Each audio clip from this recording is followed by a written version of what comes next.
The world has been more and more chaotic since 2020. Up to now, September 2021, the pandemic doesn't see any end yet. And in the midst of this tough time, we often hear a reminder on social media. If you cannot go outside, go inside. I think that's a wise piece of advice during this time. And in this video, I will share with you how I search inside myself to optimize my health, both physically and mentally.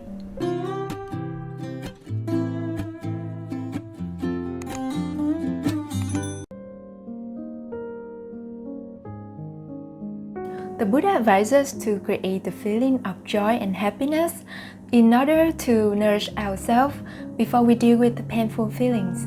Just as a surgeon may judge that a patient is too weak to undergo surgery and recommend that the patient first get some rest and nourishment so she can bear the surgery. So we need to strengthen our foundation of joy and happiness before focusing on our suffering. I believe I don't need any fancy thing or a lot of money to find joy in life. Simple joy happens everywhere around me as long as I am mindful enough to see them.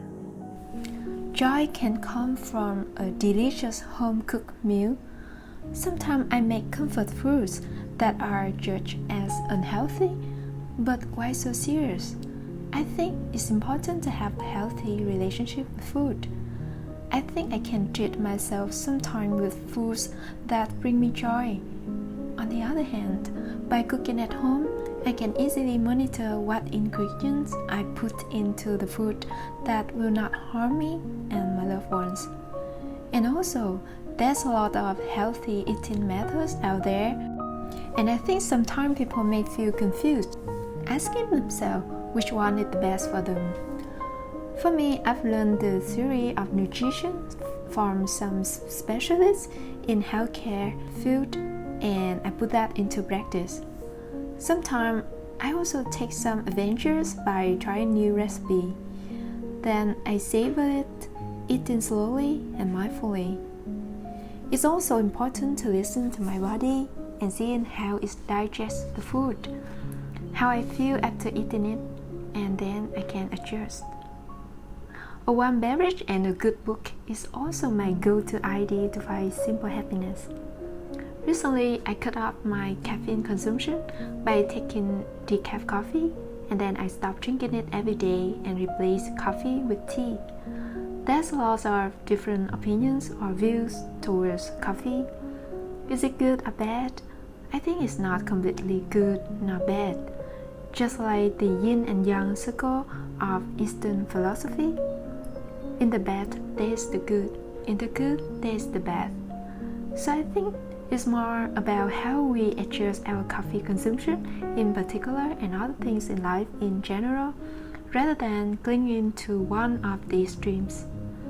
So lately, I enjoy green tea latte. My recipe is so simple.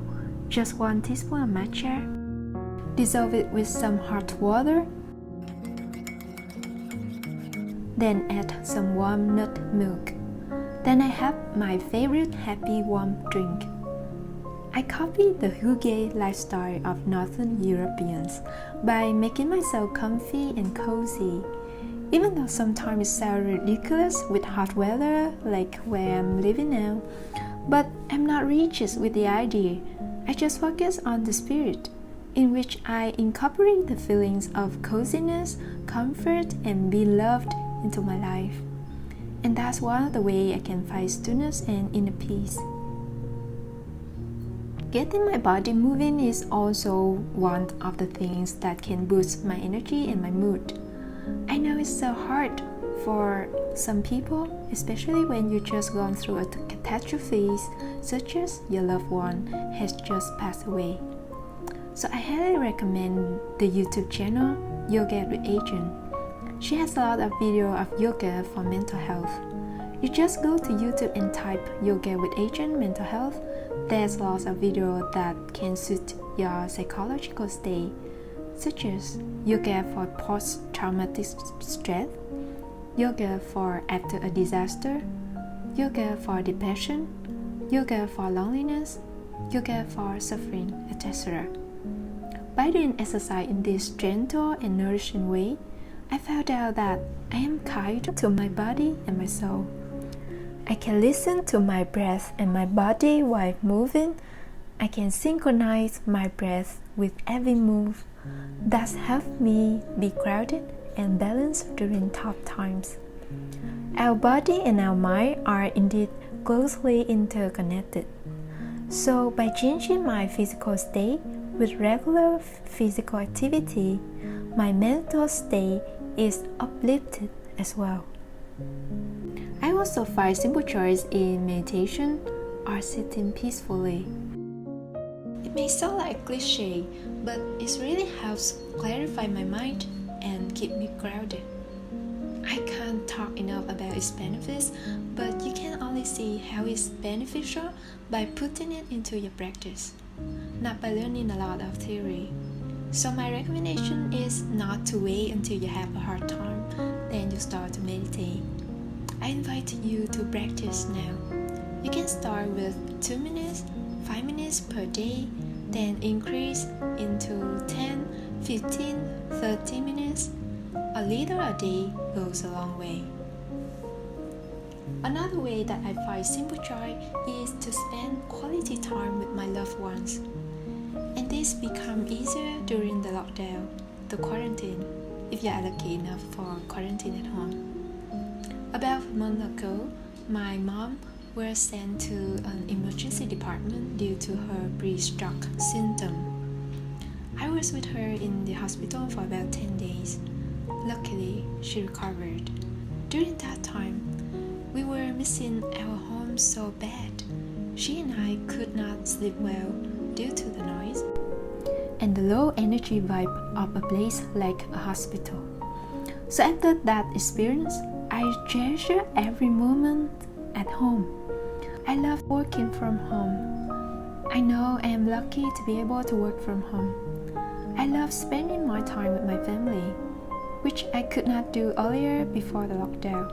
I know that some family experience conflicts while staying with each other for a long time. But I believe even conflicts can teach us a lot about patience, forbearance, understanding, and true love. Eventually, I think we will really appreciate the precious limited time we have with our family in this short life. There are many other ways to find simple joy, and it varies from person to person. I just want to tell you that sometimes we think if something is really simple, it cannot be the solution for a serious problem. But that's not always the case. Don't under-evaluate simple things. Don't overlook simple things. Because the more simple, the more profound. It also comes from the inside of the one is in the all. If you can sit well and walk well, you radiate the peaceful energy to everyone around. You don't create more suffering. That means you already help a lot.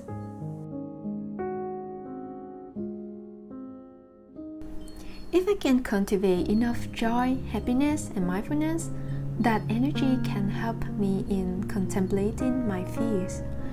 Here I want to talk exclusively about fear because that's one of the suffering that silently drive humans day and night. You may not realize this at the consciousness level, but at the subconsciousness level. Fear significantly controls your thoughts, your speech, and your behaviors. I still remember a quote by Erica Young that was stuck in my mind in my 20s. She said, "It takes courage to lead a life, any life." It was so profound to me because at that time I had lots of fears.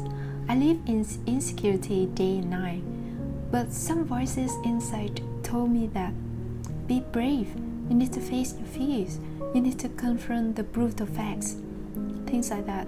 And that was so true. We can't just sing ourselves to sleep with pleasant feelings, but sometimes we need to be courageous enough to confront the brutal facts. Because that's the truth. We can't hide from it forever. Sometimes we have a hunch that that's the case. There's some early warning signal about the risk, but we don't want to look at them. We don't want to feel unpleasant. So the problem is not about the truth, but rather about how we deal with our fears. For me, I did spend a good amount of time taking care of my fears, and mindfulness is the key of my practice. By shining the light of mindfulness onto my fears, I can embrace it without resisting it or running away from it. Thanks to diligent practice, I can see the roots of my fear. Fear of being sick is one of the common fears. But is there anybody that never gets sick in their life?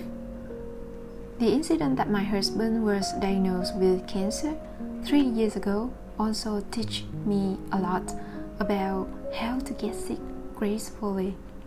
I've learned a lot about making peace with sickness. Even the body is painful, but the mind is at ease. He also joked with me that I wish I am sick like this for a long time. I don't want to recover soon because lots of people are caring about me. They are so kind to me. it's a funny truth. When you get sick, people tend to be kinder to you.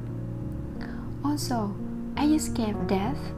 I was scared talking about death before, so I practiced contemplating my death. Contemplate the impermanence of life, the no-self nature of my body. Contemplate that death and birth are only notions that we humans create by our minds. I learned much of the idea about no birth, no death in the book No Death, No Fear, Comforting Wisdom for Life by Zen Master Thyself. So I highly recommend the book for someone who wants to delve deeper into the topic. The book was written in a very clear and succinct manner that I can understand the theory easily. But actually I was unable to really understand it by my own experience until one day I thoroughly made peace with my father's death. My father passed away a long time ago when I was 12 years old.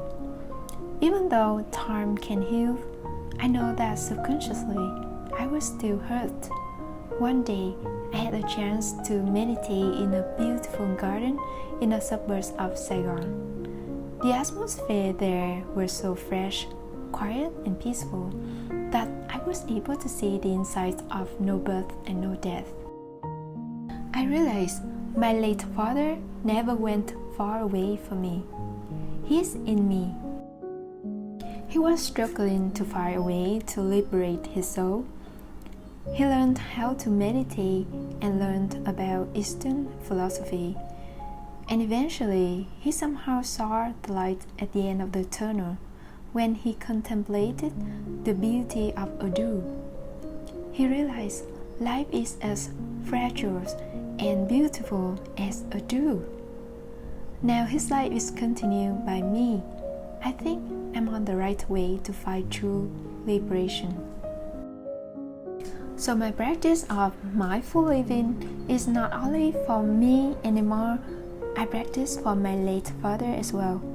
I am just his continuation. That kind of insight really relieved me. To transcend the fear of my death, I'm also interested in listening to the near-death experiences of some people. One time I listened to a Dharma talk about what happened after you die by Ajahn Brahm. I think that was an amazing talk, and he's really funny too. In that Dharma talk, he talked about what happens just before, during, and after the dying process, how to approach it and how to enjoy it. I realized it's all about the fear of the unknown that haunts us. And if some people live through that out-body experience or near-death experience and came back to tell us the stories, we can understand it more clearly, and we can see that the fear just comes from our imagination.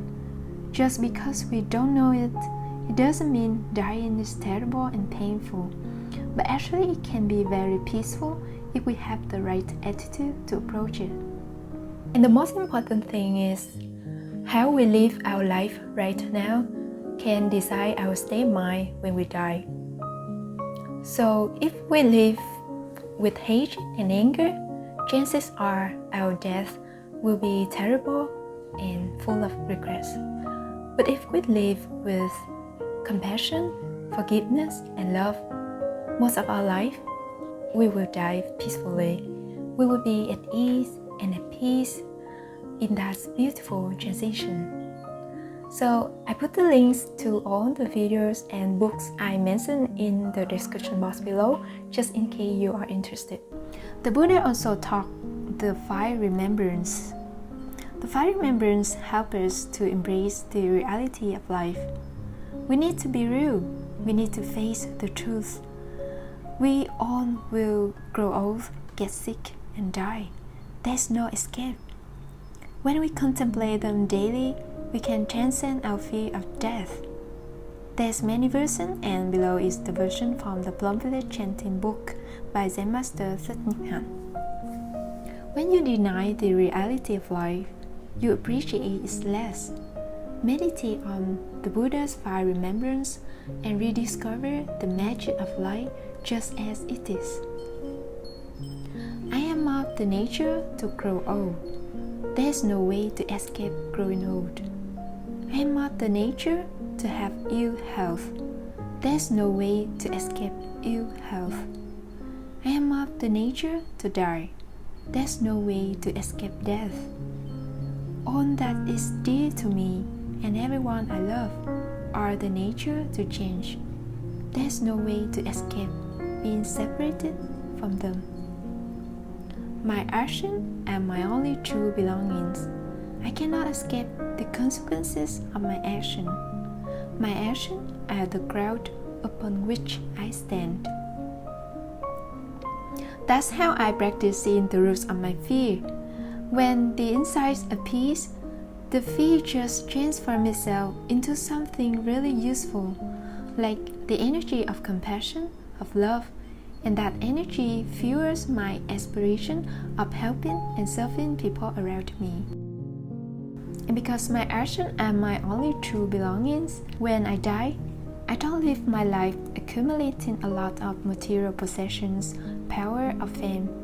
I better live mindfully so that I can do many wholesome conducts and minimize unwholesome conducts to the least.